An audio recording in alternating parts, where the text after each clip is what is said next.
سڵاتان لێبێت و ئەم کاتتان باش بینەرانی خۆشەویستی تەلەڤیزیۆنی کۆمەڵە بە یارمەتی هاوڕێیانی هاوکارم لە خزمەتاندام بۆ پێشکەشکردنی گەشتی هەواڵەکانی ڕۆژی سێشەممە سەرەتا سەردێڕی گرنگترین هەواڵەکان.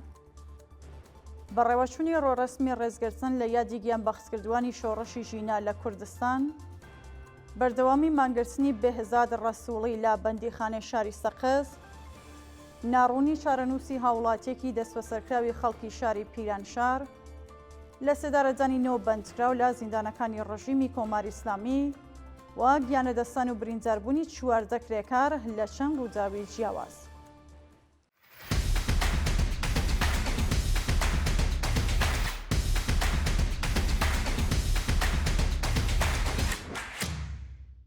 بەڕێوەچوونی ڕێڕەسمی ڕێزگرتن لە یادی گیانبەختکردوانی شۆڕەشی ژینا لە کوردستان، ڕۆژی ڕابردوو بنەماڵەی چەند گیانبەختکردوویەکی شۆڕشی ژن ئازادی لە شارەکانی بۆکان، مەهاباد، دیواندەرە و سنە لە چەند مەراسمدا یادی قارەمانانی خەڵکیان بەرز ڕاگرت.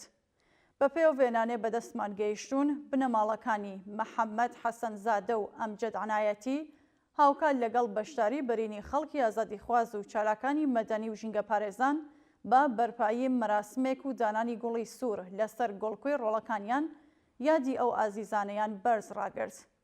هاوکات لە شارەکانی سنە و دیواندەرە بنەماڵەکانی ئازاد حسێنپوری و شاهۆ بەهمەنی بەدانانی وێنەی گیانبەختکردوانی شۆڕەشی ژن ئازادی لەسەر گۆڵکۆی ڕۆڵەکانیان ڕێزیان لە یادی هەموو گیانبەختکردوانی شۆڕەشی خەڵک لە ئێران و کوردستان گرت و پەیمانیان لەگەڵ هاواتەکانیان نوێ کردەوە. بەردەوامی مانگرتنی بێهزاد ڕەسووڵی لە بەندیخانەی شاری سەقز. بەپێ راپۆرتەکان بێهزاد ڕەسووڵی هاوڵاتی دەستبەسەرکراوی خەڵکی شاری سەقز دژ بە ناڕوونی ڕەوەندی دۆسیەکەی و چارەنووسی بۆ ماوەی زیاتر لە 7 ڕۆژە مانی لە خواردن گرتووە. ئەو هاوڵاتیە تەمەن 42 ساڵە ڕێکەوتی چواری گەلاوێژی 1404 هەساوی کاتێک بەمبەستی سەردانی منداڵەکەی سەفەری شاری ئیسفەهانی کردبوو لەلایەن هێزەکانی ئێدارەی سڵاتیە و شارەوە دەست بەسەر و ڕەوانەی یەکێک لە پارێزراوترین گرتوخانەکانی ئێدارەی سڵاتی ئیسفەهان کرابوو. شایانی باسە ناوبراو لە کاتی دەستبەسەرکرانی تاکو ئێستا لە مافی دەستڕاگەیشتن بە پارێزەر، دەرمان و هەروەها پەیوەندیگرتن لەگەڵ بنەماڵەکەی بێبەشکراوە و بە وتەی سەرچاوەکانی هەواڵ بەهۆی مانگرتن لە خواردن و ناڕزایەتی دژ بە ناڕوونی ڕەوەندی دۆسیەکەی بۆ ماوەیەک لە ژووری تاکە کەسیدا ڕاگیراوە. ناڕوونی چارەنووسی هاوڵاتیەکی دەستبەسەرکراوی خەڵکی شاری پیرانشار. بەپێ راپۆرتەکان سەرەڕای تێپەڕبوونی زیاتر لە 18 ڕۆژ لە دەستبەسەرکرانی ڕەئوف فەرڕۆخی ژینگە پارێز و خەڵکی شاری پیرانشار هێشتا چارەنووسی دیار نییە. ناوبراو ڕێکەوتی هەشتی خەزەڵوەری ئەمساڵ هاوکات لەگەڵ ڕەحیم ڕەحمانی خەڵکی گوندی زینگاوێ سەر بە شاری پیرانشار بە هێرشی هێزەکانی ئێدارەی سڵات بۆ سەرماڵەکانیان دەست بەسەر و ڕەوانەی گرتوخانەکانیەوە ناوەندەکران. بنەماڵەی ڕەئوف فەرڕۆخی بە بڵاوکردنەوەی پەیامێک لە تۆڕە کۆمەڵایەتیەکان خوازیاری پێڕاگەیشتنی ڕێکخراوە نێودەوڵەتیەکانی مافی مرۆڤ لەسەر دۆسیەی ئەو بەندکراوە بوون. شانی باسە سەرەڕای بەدوەداچوونی بنەماڵەی هاوڵاتیە لەسەر دۆخی تەندروستی و شوێنی ڕاگررتنی تا کاتی داڕەشنی ئەم هەواڵە سەبارەت بە ئەو دەست بەسەرکراوە زانیاریەک لەبەردەستانیە.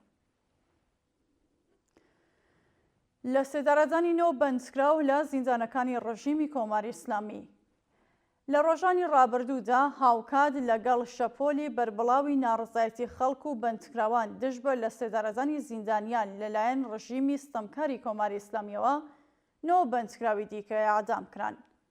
بەپێ راپۆرتی ڕێکخراوەکانی مافی مرۆڤ 4 بەندکراو بەناوەکانی ڕەزا کەماڵی، عەلی ڕەزا کەشاوەرز، بێهزاد حەسەنی و قۆمری عەباسزادە بە تۆمەتی کوشتنی بانقەست لە زیندانەکانی سپیدار یەهواز، سەبزەوار، گۆرگان و ساری لە سێدارەدراون.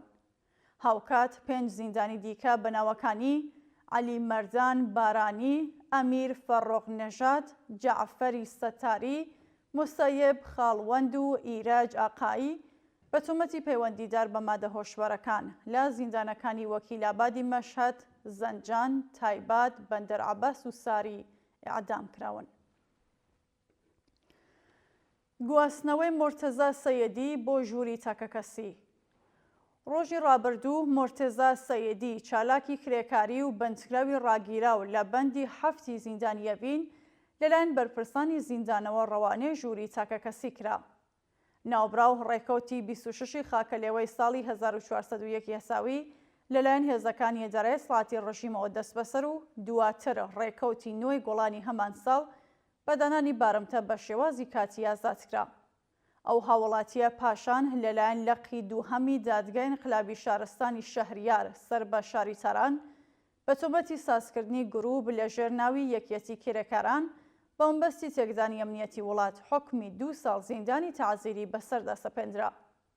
بەپێی راپۆرسەکان ئەو چالاکوانە ڕێکەوتی 15 خەزەڵوەری ساڵی ڕابردوو بە مەبەستی تێپەڕاندنی ماوەی بەندکرانەکەی دەست بەسەر و ڕەوانێ بەندی 7 زیندانی ئەڤین کراوە.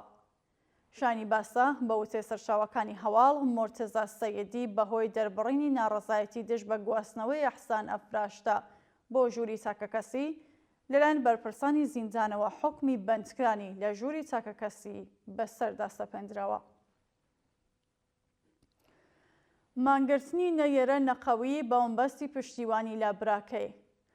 ڕۆژی ڕابردوو نەیەران نەقەوی خوشکی تاهر نەقەوی بەندکراوی سیاسی ڕاگیراو لە زیندانی ئەڤین بە مەبەستی پشتیوانی لە براکەی مانی لە خواردن گرت. ناوبراو بە بڵاوکردنەوەی ڤیدۆیەک لە تۆڕە کۆمەڵایەتیەکان ئاماژە بەوە دەکات کە بە مەبەستی پشتیوانی لە جەنگی ئازادی خوازانەی براکەی و بەندکراوانی دیکە مان لە خواردن دەگرێت. بەپێی راپۆرسەکان تاهر نەقەوی پارێزەری بەندکراو ڕێکەوتی 5 خەزەڵوەری ئەمساڵ دژ بە پێنەزانی ئازادی کاتی و مەرەخەسی دەرمانی مانی لە خواردن گرتووە و دۆخی تەندروستی لە خراپیدایە. دووە هەواڵ گیانەدەستان و برینداربوونی 14 کرێکار لە چەند ڕووداوی جیاوازدا. لە ڕۆژانی ڕابردوودا 14 کرێکار لە شارەکانی بابۆلسەر، ئیسفەهان و تاران بەهۆی نەبوونی منیشۆنی کار و بایەغنەدانی بەرپرسان بە دۆخی سرویسی هاتوچۆی کرێکاران تووشی ڕووزاو بوون و 2 کرێکار گیانیان لەدەستا. بەپێی راپۆرسەکان کرێکارێکی بیناسازی خەڵکی شاری بابۆلسەر سەر بە پارێزگای مازندران بەهۆی ڕووخانی دیوار گیانی لەدەستا. هاوکات کرێکارێکی دیکە خەڵکی شاری ئیسفەهان بەهۆی کۆچنە خوارەوەی لە بەرزاییەوە دەست بە جێگیانی لەدەستەوە.